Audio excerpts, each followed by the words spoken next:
Welcome to today's episode of Money Talk with Skylar Fleming. I'm really excited for you to hear this interview. I just got done recording with Jasper Smith, and this is going to be a fantastic episode to listen to. Is there any point in saving for the future? That's what we're talking about today. There's some great questions. Will saving make you wealthy? Everything is so expensive right now. How do you afford to save? Is it too late to get started saving? Why is it so hard to start saving? These are some great questions that have some great answers from Jasper. So, the money talking points for today's episode, they are: how can I get started saving money or improve how I'm saving money if I need to? And 2, will you be my money talk partner? And that is like an accountability partner. I want you to find someone who you can share and talk about money with, and then invite them to be your money talk partner so that you can share your goals and your successes and failures with money so that you can all do better together as we talk about money more. But I'm excited for today's episode. So with all that in mind, let's get right into today's episode.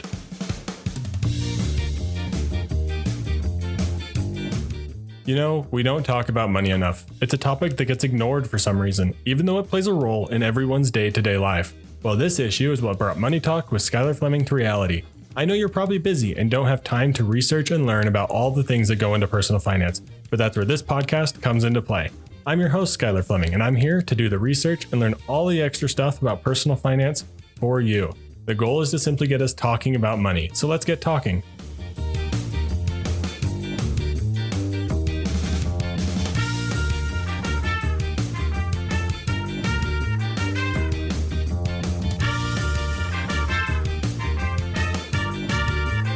Welcome to another great interview. On this one, we have Jasper Smith, and we're going to be talking all about saving for the future. Is there any point in doing it? But Jasper, do you want to introduce yourself real quick? Yeah, really quick. I'm Jasper Smith, also known as Mr. Bill Wealth. And I like to tell people I'm a financial planner, advisor, coach, counselor, author, speaker, therapist. But just put financial in front of it, I'm your guy. So happy to be here, Skylar. Really excited to talk about this topic today of saving, because I don't think people understand just how important it is to your overall financial success. Yeah, there's a lot that can go into it, and there's a lot of emotion it can stir up. Like you said, that you're a financial planner, therapist, all those sorts of things. That's because money touches all those different areas of our life, and so can deciding whether or not to save money.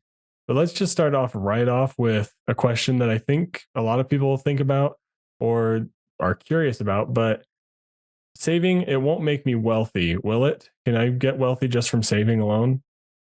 Absolutely not. Interesting. Yeah, we come right out of the gate saying don't save money. Is that what you're saying? No, spend it all. I'm not saying don't save it, but saving won't make you wealthy. Mm-hmm. I love saving. Saving makes sense. It's just getting wealthy is going to require you to really learn and understand investing. And it's just simple math, Skylar. It is rates at banks and credit unions just aren't high enough for you to really create wealth. Yeah, that's why it's not. Yeah, you can save, but it won't make you wealthy. Yeah, just funneling your paycheck into your credit union savings account that's earning 0.05% as its high rate right now, you're not going to go anywhere with it. I remember my grandma, she'll often, and I mean, her interest rates may be going up a little bit, but she still only has her money put in a regular money market at a credit union.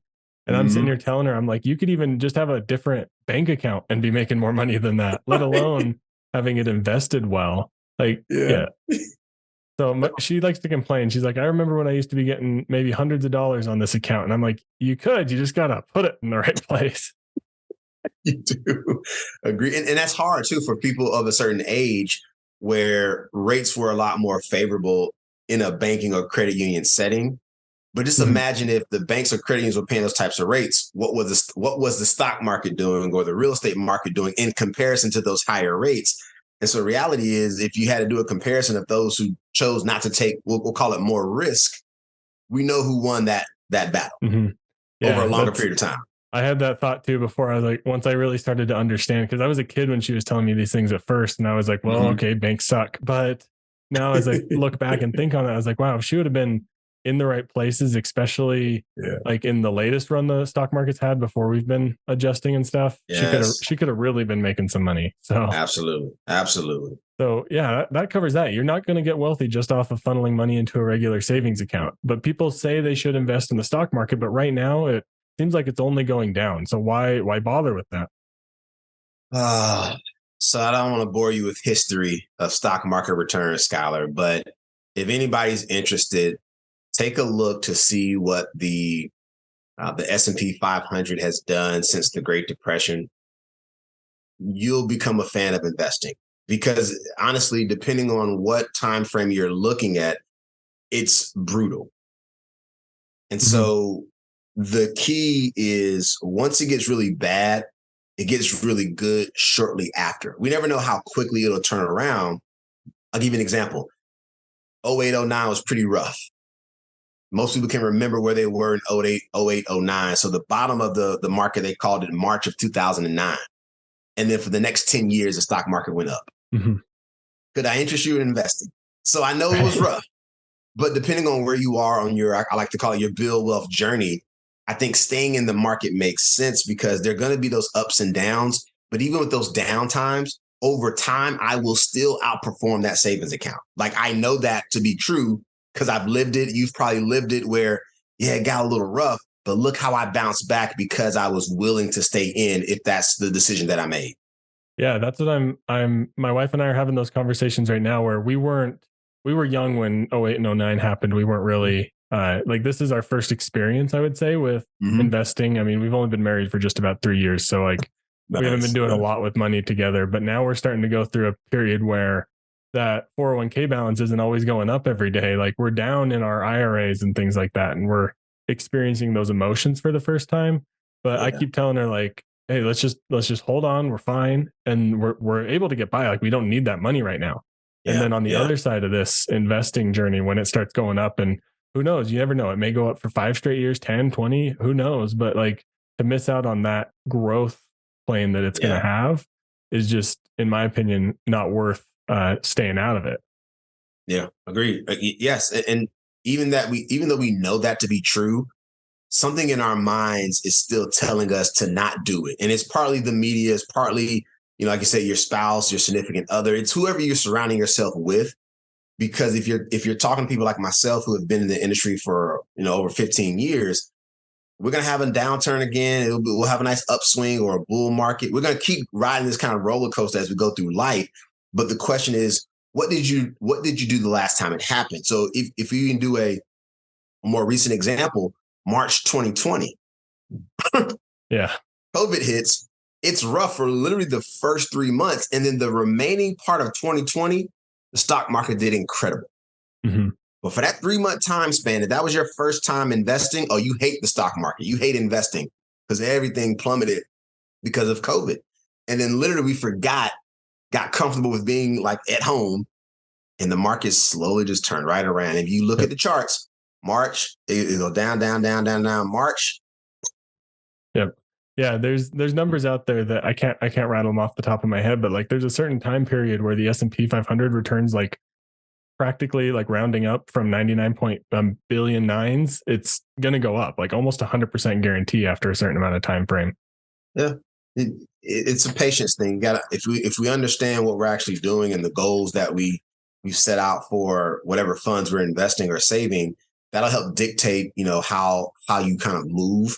The problem is people don't really have a firm or a solid game plan for their savings or for their investments or for retirement. And so we kind of just waver between making decisions that sometimes are not in our best interest. Yeah, definitely. And my friends and the younger target audience of this podcast this is likely their first little bit of that roller coaster like you were describing. And you and I are sitting here saying it's going to go up. It's going to go up. So why even bother putting your money in now? Should they just hold on to the cash until it starts going back up, or what's the point? Well, it always will depend on the individual. And I think, Scholar, what people really want is this kind of blanket advice about what I should do. But planning is very personal. It's very I think there's some common threads that are helpful for everybody. But if it's not the right time or, something's happened in your life recently where you can't really kind of make that decision, that's okay. I mean, you can stay in cash and you can play the waiting game. The problem is, when do you get back in? Like, when do you start? Because the stock market's not going to call you and say, hey, Scholar, today I'm going to go up. You should invest today. Like you're not getting that phone call. You're not getting that email, that text message. So the idea is I need to get in and stay in as opposed to trying to time the market. which is where a lot of people get into trouble, that you get lucky. Sometimes you get unlucky, and then there's everything in between. But if I spend time in the market, I generally will do better in the long run, as opposed to getting in, getting out, hoarding cash, and then dumping a lot of cash in. Just try to stay in at Yeah. some level. Yeah, I think one of the things that I caught right at the beginning of what you were saying there is that your plan's personal. Like I'll tell all my friends, like right now, be dumping money into the stock market if you can. Like if you can afford it in your budget and everything like that, do it. But my wife and I, we aren't investing a lot because she's in PA school and we're in a point where we're saving for Yep. college and There you saving for go. college expenses. So it's personal. Yeah. Like you said, there's going to be a point where she's making a good income as a PA and we're able to invest more. It's all a balance. Like you're saying, it's very personal. Yeah, and if I can add one more thing, Skylar, it's never all or nothing for me. So even with my clients, when people say I want to do this and not that, it should be I want to do this and this. So you all have some expenses because of schooling for your wife. Okay, so maybe we can't invest or save as much, but we still should be doing a little bit, like you said, if we can afford to do it, Mhm. because then once school is done, all that money you were used to like saving and spending on the school or the education, now it all comes back to you. So now you can ramp up. But Mhm. you've already started, so you're not starting from zero. That's the key. Where sometimes we wait too long and then we miss that upswing in the market, and we're like, I'll get in when I pay off all my debt. Mhm. If the stock market goes crazy and you miss that Yeah. upswing, I don't think waiting was in your best interest. And so it's a juggling act. Like you really Yeah. got to decide, is the time right or not? But can I do a little bit of everything? And if Mhm. so, I should do it. Yeah, keeping that momentum going, like you're saying, with the time in the market, if you're able to take advantage of that time, even with what little you can do, we're still at my job right now, making sure to take care of our employer match that my company offers. Like that's the Absolutely. little bit we can do right now, and that's Yep. that's completely okay. Absolutely. Well, another thing, since we just talked about saving and investing a little Yeah. bit, let's turn maybe a little bit to um, looking at how people spend right now and how do you Yeah. balance that saving versus spending and not necessarily investing, because everything's so expensive right now. How can someone even afford to start saving? Like how do they do that little bit that you were mentioning? Start where you are. It's laughable, Scholar, but people say, well, we're saving $20 a month going to get me. It'll get you a lot further than the person doing $0 a month. Yeah, that $20 a month, will get you to 40. That'll get you to 60. Like it just gets you started on that right path. It does. And then and what you do is you try to increase your savings incrementally. Like that's the key. So if you're starting at 20 a month, well, in 3 months, can we do 25? Another 3 months, can we do maybe 35 or 40? So you want to constantly challenge yourself to do a little bit more than you're comfortable doing, because it's all to your benefit. Like I think being as a practitioner, people think, well, Jasper, you just want to sell more. I'm trying to actually help you. Like if you're my client, Scholar, I actually want to see you save money. I Mhm. want you to build that emergency fund. But if you don't make the commitment to yourself to do it and you don't take my advice, then I can only wish you the best. Mhm. I Yeah. can't I can't make you do the work, but I can guide you. Again, I can guide you all day long. But if you're not willing to make the commitment, that's not on me. And Yeah. I sleep well knowing that I've listened to what you said you wanted to accomplish, but you got to start where you are. And I would say in the same lines too, thinking about just managing your expectations. So if I'm only saving $20 a month, like I'm not going to have $1 million tomorrow or in 5. Like it just Mhm. manage your expectations accordingly, but just start where you are. Yeah, and I think like you're saying, getting committed and getting on that path is a whole lot easier to do when you're saying, okay, I'm going to do $20 this month instead of saying, oh, I need to do $1,000 every single month. Like you got to Yeah. start small. Yeah. Yeah. And what I also would share with your audience is have some accountability partners. Hmm. I love Don't accountability partners. Yeah, I mean, if you're single, just you and some friends, like start having these discussions and challenge each other, no matter where you are individually. Skylar, you might say, I can do $100 this month. I'm gonna say I can only do 25, but let's keep each other on point. And so every month, I'm like, yo, Skylar, did you do yours? You say, Jasper, did you do yours? I'm gonna say yes and yes. And if it's a no, hey man, why didn't you do your 100 like you said you were gonna do?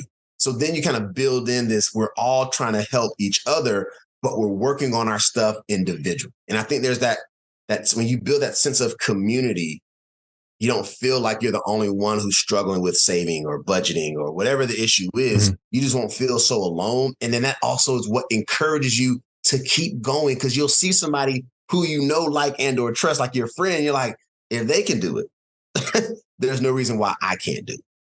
Yeah, and that's honestly one of the main focal points around my podcast is just start talking about money, because like you're saying, it builds that momentum, that camaraderie around everyone's doing better with their money because we're actually talking about it. We're sharing our struggles and our successes, and then we're all doing better with money. Absolutely, man. Yeah, you got it. Perfect. Awesome. Well, a couple things I think we've covered a lot so far. A couple things that I think we've touched on that I'd like to just clarify. But if someone's maybe older or their first time hearing about this whole investing thing or index funds and things like that, is it too late for them to start? No. I knew that would be your answer, but I love it. It's true. I'm so sick of was too late for me, or, I wish I would have got started 10 years ago. We all wish we would do things differently now that we've lived, all of us. So even with money, well, if I couldn't save a lot when I was younger, and I have clients who are, in their 50s and 60s, and they're like, when I was 20, 30, 40, I should have been saving more and investing more. And so I think we have to acknowledge the past, but we can't keep using that as this crutch or this excuse or reason as to why we can't try. Because unless you know the day you are going off to glory, you need to be trying. Just try. Maybe you don't save enough, to your liking, but you prove to yourself that you can save. Maybe you didn't invest early enough, so you missed, you missed out on some. That's okay. But let's start where we are.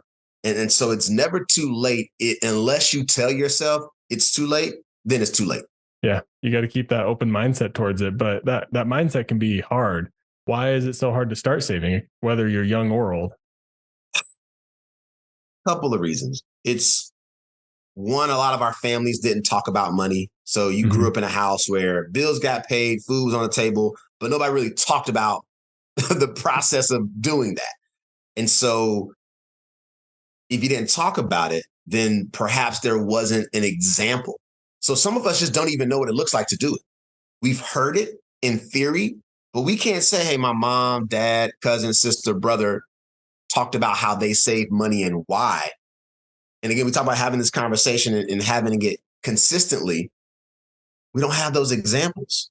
And I kind of joke sometimes with this last one, but nobody made it cool. Like if it was cool to save money, everybody would do it. Like if your favorite entertainer or athlete or whoever, your favorite celebrity started promoting savings, you know what happens, Skylar? People start saving money. Yep, that's true. That's a good point. I've never thought of that one. But like if someone was up on a stage sharing about, instead of sharing like all the cool stuff they bought, save your money. they're talking about their S&P 500 index fund they're investing in. People do it. That's funny. Yeah. That's a good one. I like that. Yeah. Someone needs to make it cool. That's your job, Jasper. I'm trying, man. I'm trying. But I laugh at you because somebody didn't. I said, think about the other stuff we gravitate towards in our life is usually fun stuff. We're usually excited. There's that cool factor. Like, I could get into that. But savings or saving money or budgeting, all these financial things, they just aren't hyped up enough to make you feel excited enough to do the work. Although in your mind, you should do it. So yes, ideally, Skylar, I am trying to make this fun as possible. If I can make it a little bit cooler, I'll try my best because that may encourage more people to try it out. Yeah, that's awesome. Yeah, I love that idea. Just making it cooler, making it more connected, accountability partners, like you said, all that stuff, talking about it gets us heading towards that goal. But what's the point? Like, what's the point in saving for the future, and what does it unlock for you? Like, what kind of doors does it open? They always say the old adage is that, you need to prepare for a rainy day. It's going to rain no matter where you live. And I live in California. Yes, it rains here too sometimes during the winter, but you're going to have that emergency.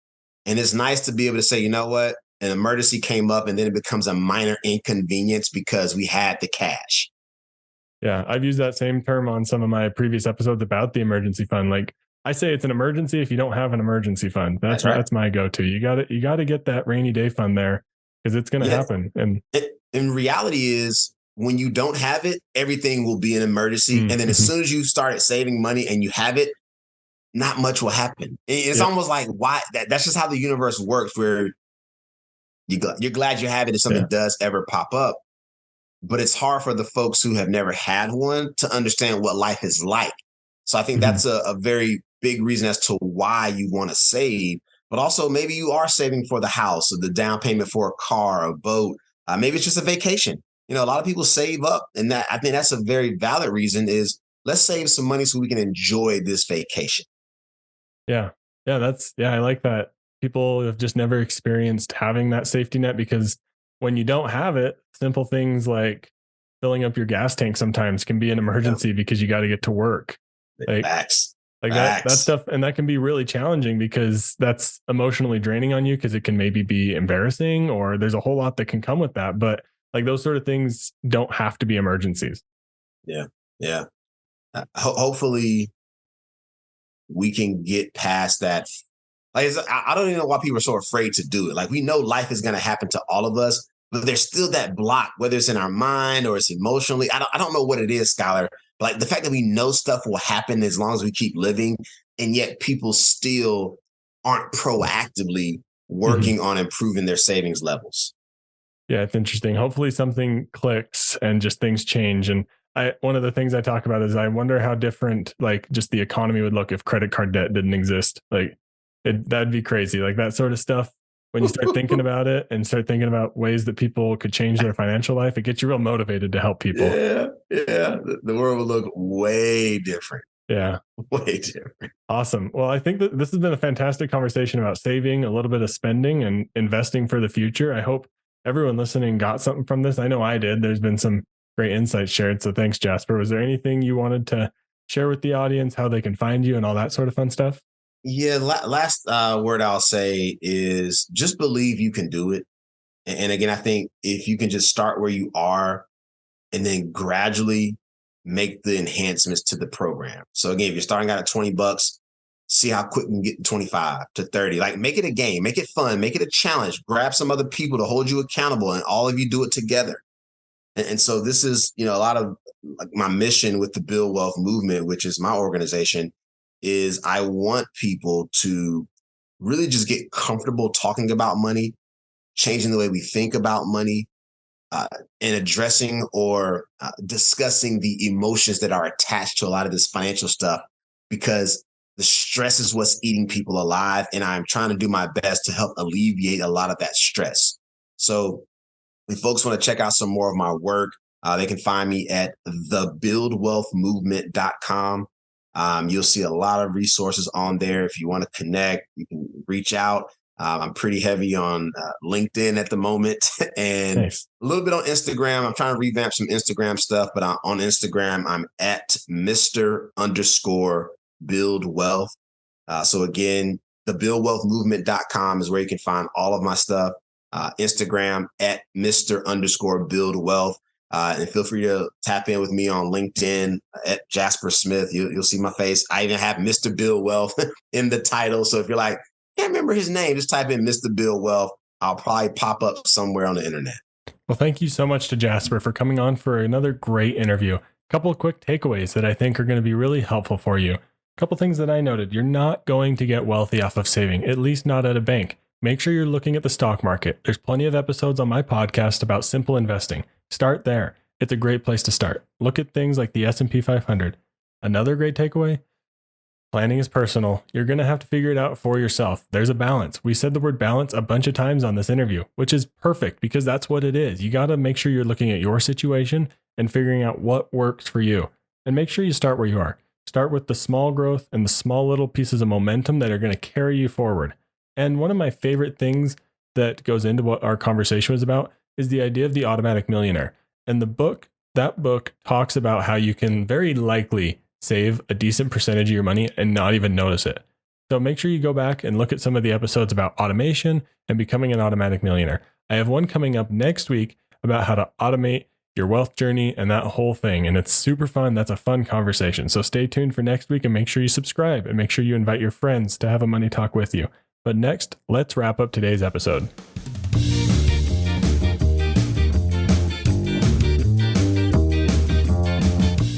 Thank you again to Jasper for coming on this episode. That was a fun conversation. I thoroughly enjoyed it, and I hope each one of you listening took something away from this conversation about how you can develop a money talk partner, an accountability partner, and start reaching those savings goals. Start investing and moving towards saving with a purpose and saving to grow wealth on your wealth journey. Make sure you check out Jasper.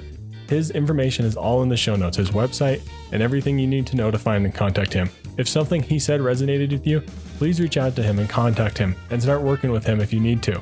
But I think this episode is going to be really helpful for a lot of people a long time into the future. So make sure you save this one, favorite it, give it 5 stars, and share with a friend. I really appreciate it. This podcast is continuing to grow, and it's because of the great guests we're having on. So if you have any idea of someone who would be good on the podcast, or you want to come on the podcast, please reach out to me. My email is in the show notes. But thank you so much for listening to Money Talk with Skylar Fleming. I'm your host, Skylar Fleming. Have a great week.